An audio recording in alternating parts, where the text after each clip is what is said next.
Tonight we're talking all about my favourite subject. One of David's favourite subjects. It is, yeah. The two classic Taoist texts, the Dao De Jing and the I Ching. And these are two books that David has with him pretty much all the time. Whenever we go on holiday, in his therapy room downstairs or, upstairs in the living room, you always have them with you, don't you, David? I think you're right, and I think these are the books I read in some part every single day, and perhaps almost every single day since I was a young lad. Certainly in China, these were the books that when you're working with the monks, you talk about, you study on. So when we're talking about this, perhaps if you can kind of think about the Wudong Mountains and the clouds coming in and a really mystical place.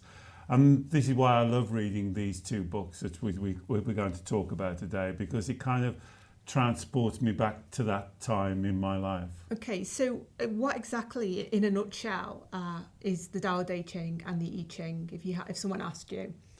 Well, I would say they're the two fundamental books on the philosophy of Taoism.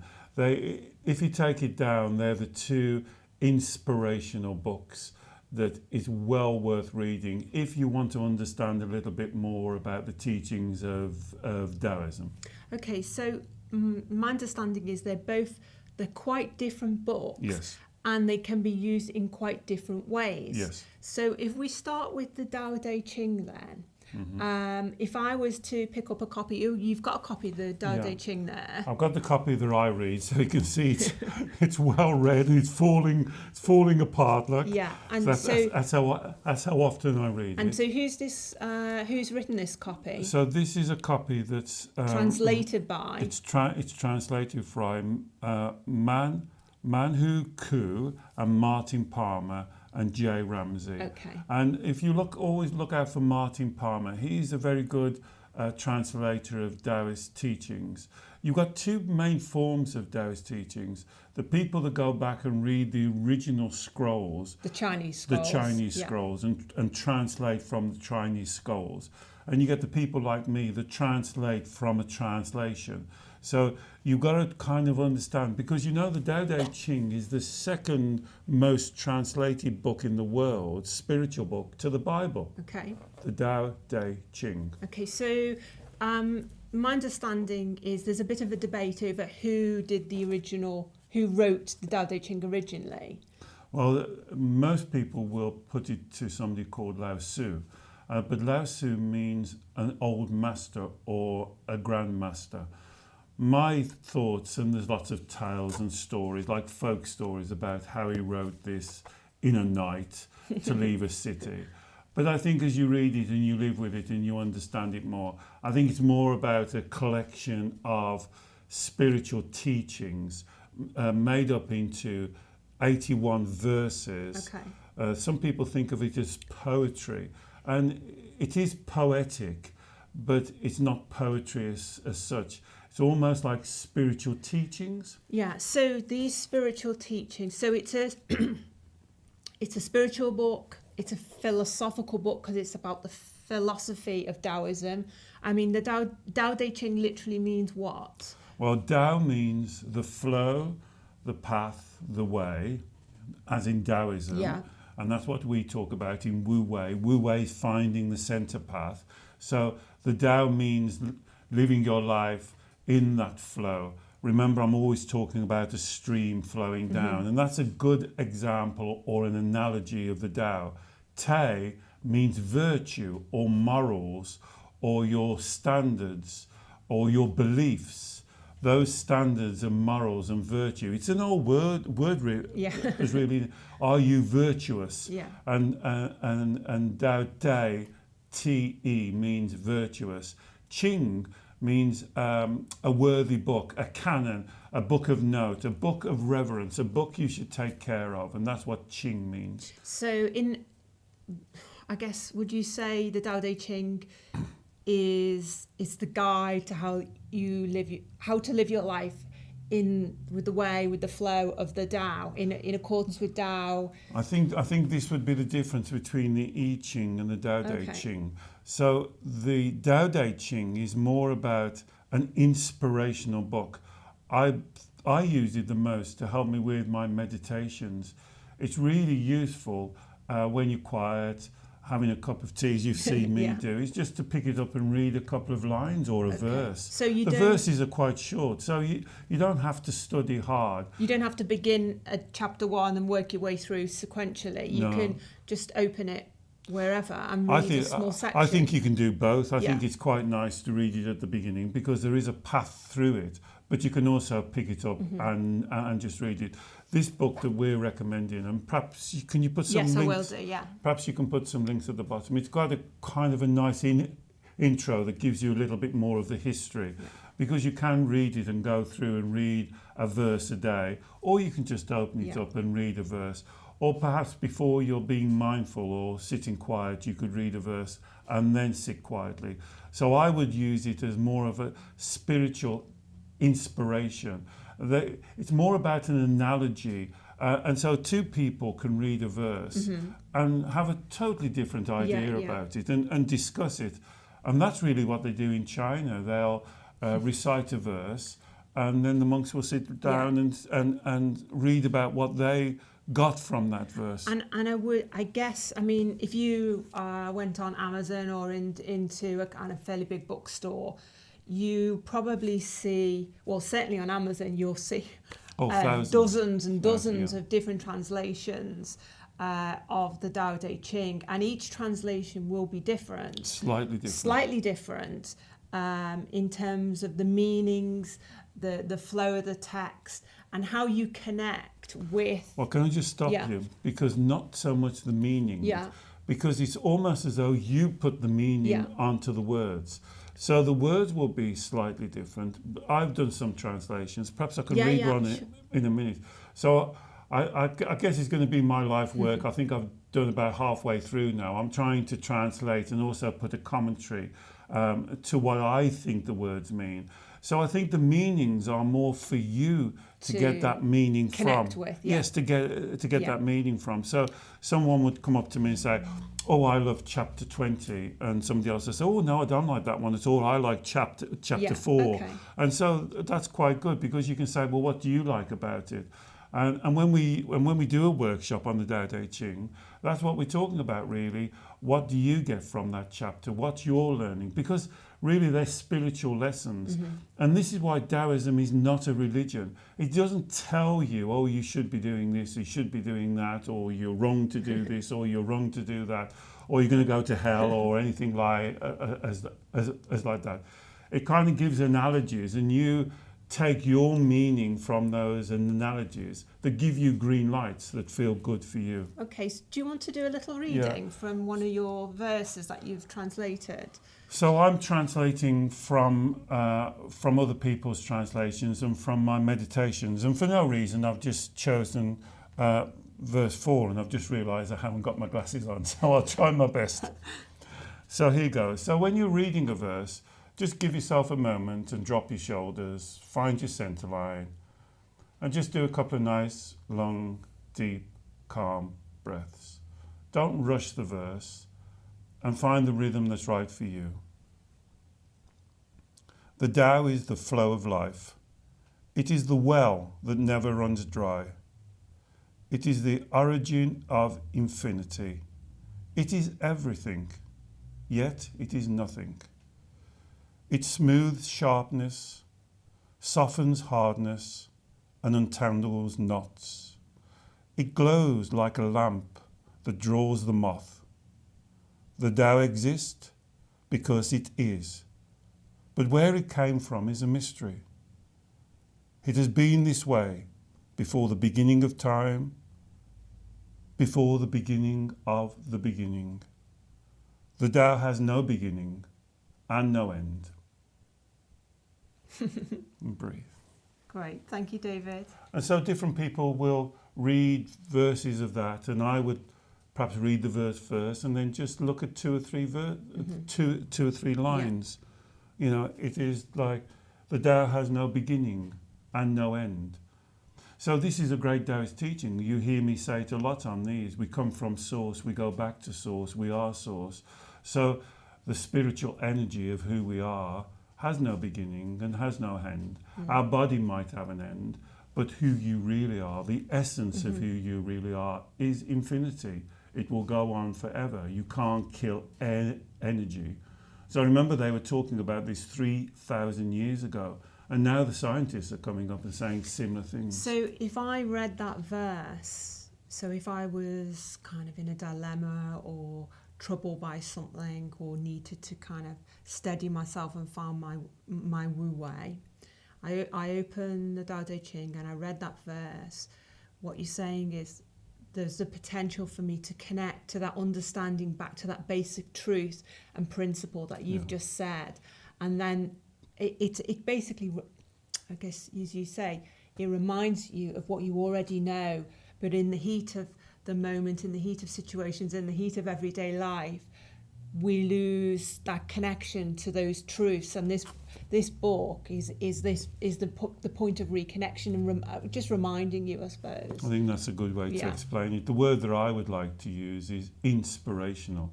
And I quite like the word inspirational. I know this isn't the kind of the classic way, but inspirational, in spirit. It connects you back to your spirit. And as Alex says, there's sometimes when all hell breaks loose, the mind goes into overdrive and it does the monkey mind. We lose touch of who we really are. And so just making a cup of tea, sitting down, opening the verse, and just slowly reading the verse, 5 minutes or 10 minutes, and just choosing a couple of lines. So if you read a verse and if a couple of lines pop out at you, just think about those lines. And just as I did there, and digest them and see what they mean to you. And it will give you more of an idea of where is the spiritual lesson here? Yeah. Where is the love in this situation? Always ask yourself that. However bad the situation, where is the love in this situation? The love for yourself and the love for those around you. Connect to your spiritual energy that has no beginning and has no end. So that's the way that I would teach it. Great. So shall we move on to the I Ching then? Yeah. So the I Ching is the other foundational book. Now, most people will have a copy of this on their shelves. A lot of my clients says, "Oh, I bought that when I was a student." So who is this? Is the Richard Wilhelm translation? Yes. So this is the kind of the classic translation. Richard Wilhelm was a German missionary who went to China to convert them into Christianity, and actually got more converted into the Chinese way of thinking and the Taoist way of thinking. And he went to the original text and wrote the I Ching. He wrote it in German first of all, and then it was translated by Bayes into English many years ago, perhaps 40, 50, 60 years ago. But this is thought to be the closest to the original text. Yeah. It's very challenging to read, but well worth getting a copy. And you'll see it on Amazon. It's the Wilhelm translation, and most people think it's the fundamental closest you'll get to the original. But this book here, A Guide to the I Ching by Carol K. Anthony, is your favourite. I think this lady, if and I again was, a translation. So she's translating this book. She calls it A Guide to the I Ching. So I would say get this book, very cheap on Amazon now, almost £2, and then get this book to go alongside it. And so you could read this book first and get the energy of the hexagram, and then read this book, and then she explained it. This lady here is a lovely lady. If I was to aspire to anyone in my writing, this is the lady that I would aspire to. She's brilliant. Carol Anthony. Carol Anthony. She's written several books, but this is a really good one to use with I Ching. You mentioned hexagrams. This book it's not a book of poetry. No. What is it? Well, it gets it gets normally translated into English as a book of divination. Okay, so what does that mean exactly? Well, it's a book of guidance. But what a lot of people wrongly misunderstand and see it as kind of a book to do with fortune telling or predicting the future. No. And it's not that at all. It's not that at all. So what it is when you were talking about when I'm faced with a particular situation. Mm-hmm. So if you were faced with, say, redundancy or an ill child, or how can I get this project to work, or how can I be successful in this project, I would recommend you then consult the I Ching. Now, I can't go into it here because it would take too long, but I've gone quite explicit. We've done a blog post, a guide on how to use the I Ching. So basically, what you do is you work out what the question you want to answer, and that's the key. Don't make the question random. So very specific. Very specific question. Meditate on the question. On the question. Spend time to get really clear, Write specific it down. On what is the question based on the dilemma or challenge or issue you have in your life at that moment. Right. Now what you want to do is to try and contact your intuition, would you want to call it? Your spirit, your Shen, your inner self, your inner knowledge, or what your the Taoist universe. calls the sage. The sage, the Taoists call it the sage, the inner knowing, the inner voice. You've got to get past the physical and contact the inner voice. So how do you do that? Well, if you've ever seen those old Chinese films, if you see them outside the temple, you'll see old men with shaking packets of sticks, of sticks, and they shake them out, and they're called yarrow sticks, and that's how they consult the I Ching. I do know that system. It's very complicated. As one of the monks at the Wudong Mountains taught me this, it took him about 6 months to teach me how to do this system of shaking. But what we do in the West, we get 3 coins. So you get 3 coins. Coins have heads and tails, obviously. Mm-hmm. You hold the 3 coins, you think about your question, and you shake the 3 coins 6 times. And obviously, that builds up a value. You'll get all this in, as in the website. Yeah. Heads mean one value, tails mean another. And you build up a hexagram. And then you look at the back of the book. In the back of the book here, I don't know whether you can see it there. There's a table, and you consult what verse you look at. So through throwing the coins or throwing the yarrow sticks, or I know they used to use kind of grains of rice and things like that. In the ancient days. You devise a particular hexagram which relates to a particular number. Or a chapter. Which you then look up in the book. So, for example, if I'd thrown a hexagram which related to hexagram number 25, I go to chapter 25, which has a title, Wu Wang, or Innocence. Yes. Brackets, the unexpected. Yes. I would then read this chapter. This chapter is not going to give me the answer or predict the future. But it will inspire you to find the answer for you. Exactly. And a lot of people find it absolutely amazing. I find it absolutely amazing. Do you find it absolutely amazing? So if I have a question on a kind of a dilemma, or I'm in a situation where I've got lots of red light feelings. Explain what you do. Okay, so what I do, because I like to shortcut things. And also I use this kind of at bedtime sometimes. If there is something I'm unsure about or something that's giving me red light feelings, I get quite clear on what it is, what's the situation, what's the person, what's my thinking, what's my uncertainty, etc., etc., etc., what's my beliefs. And then I simply just randomly open the book. On whatever chapter. And that's a great way to do it. Randomly open the book, chapter 60, and then I would read that. And I have bearing in mind the question, or whatever I've got clear on that I'm kind of looking for inspiration from this book from. And it is quite unbelievable, to be honest, how it answers. It doesn't answer your question directly, or doesn't. It doesn't tell you, you've got to do this and you must do that. But it's almost like for me, it's like putting a key in a door, and you find that the key turns straight away and the door opens, and the answers are within that chapter. Yeah. but that's just my personal view. So I would encourage you to just try it. And so I think a lot of people get put off by using the I Ching because they think it's really complicated to do all the building the hexagram, throwing the coins, etc., which you can do. And actually that's a nice process because it's almost like a meditation doing that. Yes.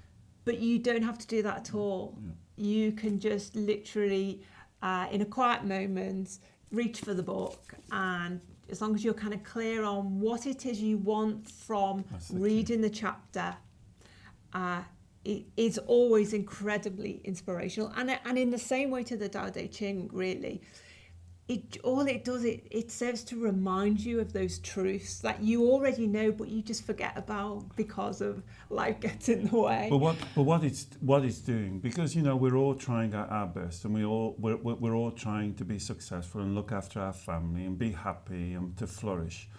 And the problem is the mind gets so busy at times, and we get so used to the monkey mind racing around, as we sometimes don't take that pause and just connect back to what is really important to us. Why are we doing these type of things?